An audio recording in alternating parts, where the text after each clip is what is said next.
Praise the lord. దేవుని నామమునకు మహిమ కలుగును గాక. ఈరోజు దేవుని వాక్యం మనం ధ్యానం చేసుకుందాం. గద్దింపును గురించి బైబిల్లో కొంచెం అమూల్యమైన విషయాలు మనము తెలుసుకుందాం. గద్దింపు చాలామందికి ఇష్టం లేనిది, చాలామందికి ఇష్టమైనది. ఎంతోమంది దాని ద్వారా ప్రయోజకులైన వారు ఉన్నారు. ఆ గద్దింపు వెనుక చెడు మార్గంలో చెడిపోయిన వారు చాలామంది ఉన్నారు. అయితే ఈ దేవుని పిల్లలు సక్రమమైన మార్గంలో గద్దింపునకు లోబడి జీవించాలని దేవుడు అనేక మార్లు మనకు తెలియజేస్తూనే ఉన్నారు. దేవుని వాక్యం ద్వారాను, తల్లిదండ్రుల ద్వారా, అలాగే పాస్టర్ గారి ద్వారా అనేకమైనటువంటి మార్గాలలో గద్దింపు ద్వారా మనల్ని ఆయన సరిచేస్తూనే ఉన్నాడు. ఒకరోజు ఒక తండ్రి తన కుమారునికి ఈ విధంగా గద్దిస్తున్నాడు. నీవు బాగా చదువుకోవాలి, నీవు ప్రయోజకుడిగా ఉండాలి, కుటుంబానికి బాధ్యతావంతుడిగా ఉండాలి.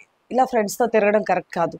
నువ్వు ప్రతిరోజు ఇంత డబ్బు ఖర్చు పెట్టడం అనేది అసలు సరైన పద్ధతి కాదు అంటూ ఆ బిడ్డని ప్రతిరోజు గద్దిస్తూ వస్తున్నాడు తండ్రి. అయితే తను ఒక్కగానొక కుమారుడు ప్రయోజకుడు కావాలని, అతను ఒక మంచి కుటుంబానికి ఆదరణకర్తగాను పోషకుడుగాను మారాలని, బాధ్యతావంతుడైనటువంటి మంచి పొజిషన్లో నిలబడాలని తండ్రి కోరుకుని ప్రతిరోజు ఆ బిడ్డని సరిచేయాలనే ఉద్దేశంతో కుమారుడిని గద్దిస్తూ బుద్ధి చెప్తూ వచ్చేవాడు. తద్వారా కుమారుడు అనుకున్నాడు, నేనంటే మా నాన్నగారికి అస్సలు ఇష్టం లేదు, మా నాన్నకి నేనంటే చాలా కోపం, ద్వేషం.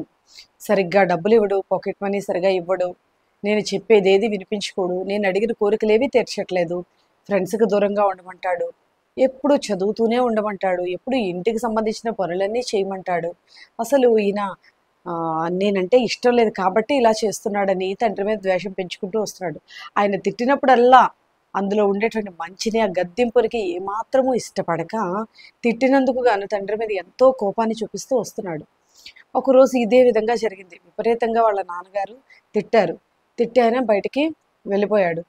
ఆ తర్వాత కుమారుడు స్నేహితులతో కలిసి ఇదే విషయాన్ని మాట్లాడాడు. మా నాన్నకి నేనంటే అస్సలు ఇష్టం లేదు, ప్రతిరోజు తినేటప్పుడు తిడుతున్నాడు, కూర్చున్నా తిడుతున్నాడు, ఏం చేసినా నన్ను తిడుతూనే ఉన్నాడు. కాబట్టి ఇక అలాంటి నాన్న నాకు అవసరం లేదు, మా నాన్న ఈవేళ నేను క్లోజ్ చేసేస్తాను, ఇంకా నాకు వద్దు అలాంటి నాన్న అంటూ తన స్నేహితులతో చెప్పి చాలా కోపంగా వాళ్ళు కూడా చెడ్డ సలహాలు, వాళ్ళు కూడా సరే నువ్వు చేసిందే కరెక్ట్, అలాంటి నాన్న వేస్ట్, అసలు ఈ వయసులో ఎంజాయ్ చేయకపోతే ఇంకెప్పుడు నువ్వు ఎంజాయ్ చేస్తావు అంటూ వాళ్ళు కూడా ఈయన్ని ఇంకొంచెం రెచ్చగొడతారు.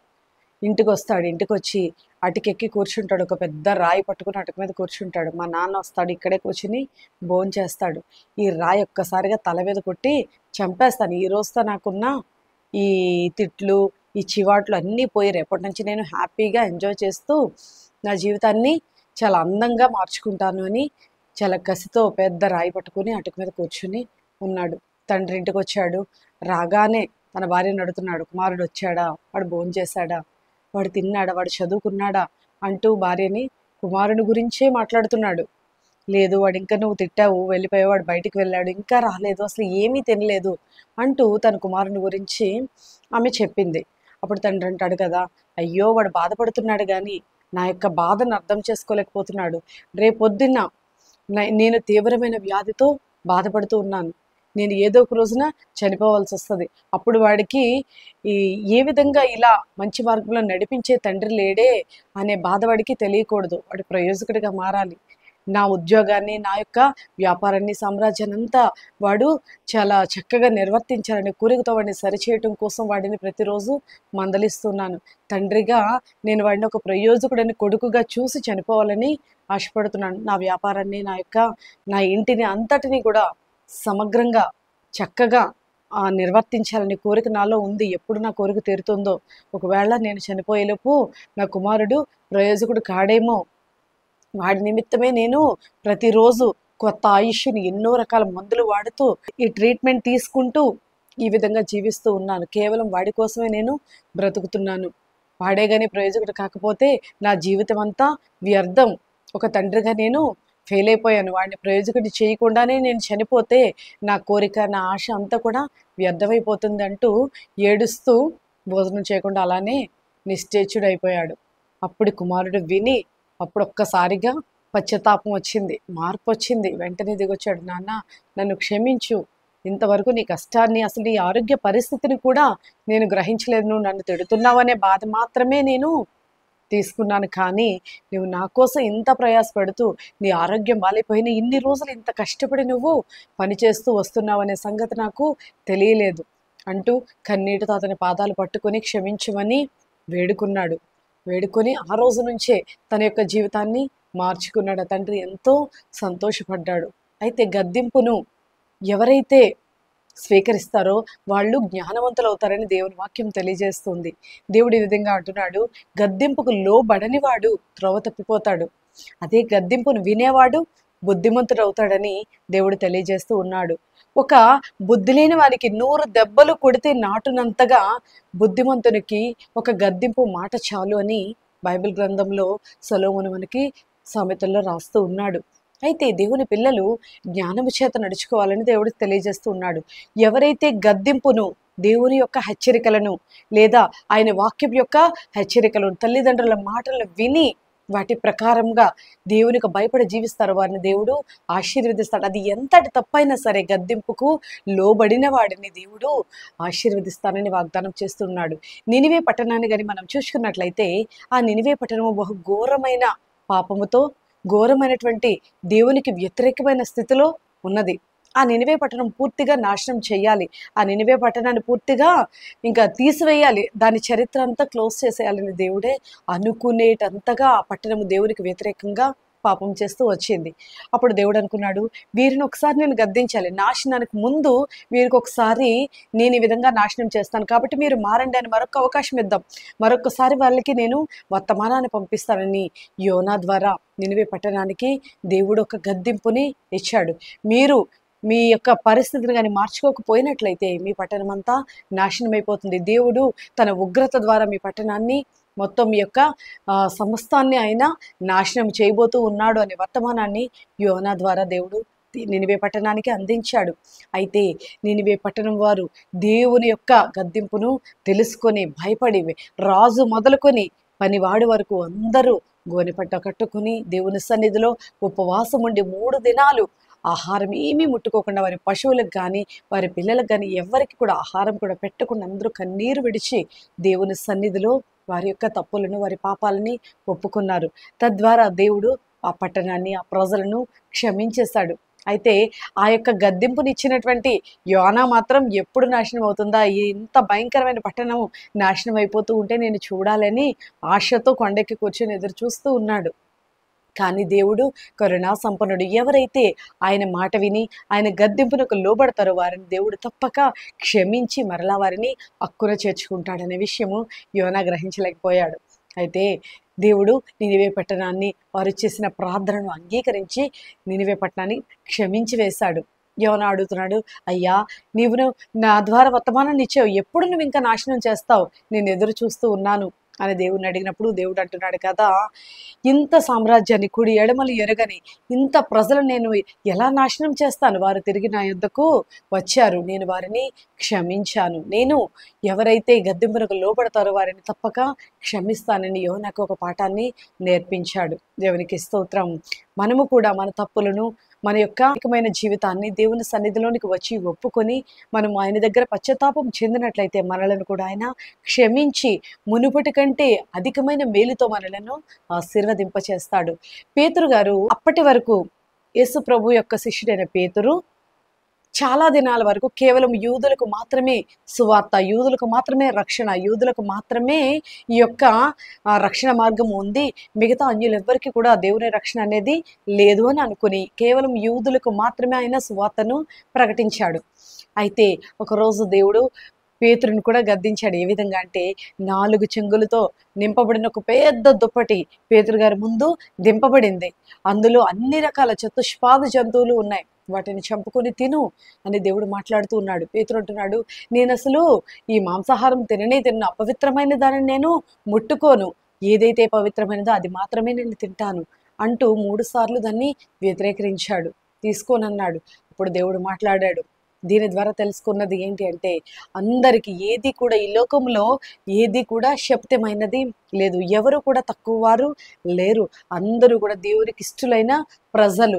మనం పెట్టుకున్నటువంటి ఏర్పాట్లు ఇవి, నువ్వు గొప్పవాడవు, నువ్వు తక్కువ వాడవు, నువ్వు ఆస్తిమంతుడువు, నువ్వు పేదవాడివి, నువ్వు పెద్ద కులానికి చెందినవాడివి, నీవు తక్కువ కులస్తుడివి, ఈ విధమైనటువంటి వ్యత్యాసాలన్నీ కూడా మనుషుల దగ్గర మాత్రమే ఉన్నాయి. కానీ ఆయన అందరి మీద, నీతిమంతుల మీదను అనీతిమంతుల మీదను కూడా ఆశీర్వాదపు వర్షాన్ని కురిపిస్తూ ఉన్నాడు. ఎండ వాన అందరికీ సమానంగా దేవుడు అందిస్తూ ఉన్నాడు. కానీ మనమైతే మన తోటి వారిని చూసి నువ్వు చాలా తక్కువ, నువ్వు చాలా హీనుడవు, నువ్వు పనికిరాని వాడివి, ఐ ఆమ్ ద గ్రేట్ అంటూ మనలను మనము హెచ్చించుకుంటూ మన తోటి వారిని అందరినీ మనం కించపరుస్తూ వారి గురించి మనము అబద్ధపు మాటలు పలుకుతూ ఉంటాం. కానీ దేవుడు అంటున్నాడు, ఆయన గద్దింపుకు ఎవడైతే లోబడతాడో వాడే ఘనమైన వాడు. ఎవరైతే దేవుని గద్దింపును విని తన జీవితాన్ని సక్రమమైన మార్గంలో నడిపించుకుంటారో వారిని దేవుడు ఆశీర్వదిస్తాడు. పేతురు తన జీవితాన్ని మార్చుకున్నాడు. ఆ దినము నుంచి అన్యులగైన అందరికీ కూడా